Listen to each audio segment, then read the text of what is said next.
कभी कहा जाता था कि पता नहीं 1 साल बाद मुलाकात होगी या नहीं होगी। कभी कहा जाता था कि इलेक्शन के बाद हमें भूल जाएंगे। मैं इलेक्शन जीत कर भी आज आप लोगों के दरमियान खड़ा हुआ हूँ। वफाकी वज़ीर इत्तलाआत अता तारड़ कहते हैं कि मुल्क के डिफ़ॉल्ट होने की दुआएं करने वाले आज शर्मिंदा हैं।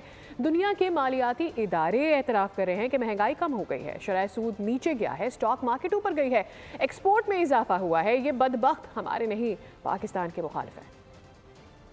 मैं जब इस हल्के में आया था तो लोग कहते थे कि जो यहाँ आता है वो यहाँ रुकता नहीं है।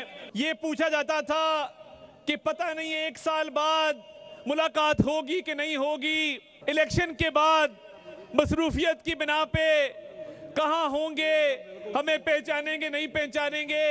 मुझे आज 1 साल बाद इस बात की खुशी है कि आपके दरमियान मौजूदगी और इनकी मेहनत है कि आज आप इतनी बड़ी तादाद में यहाँ पे मौजूद हैं। ये शर्तें लगाते थे, दुआएं करते थे कि मुल्क डिफॉल्ट होगा। दुनिया के मालियाती इदारे वो इस बात का इतराफ कर रहे हैं कि ना सिर्फ महंगाई कम हुई, इंटरेस्ट रेट नीचे गया, स्टॉक मार्केट ऊपर गई, पाकिस्तान की एक्सपोर्ट्स में इजाफा हुआ।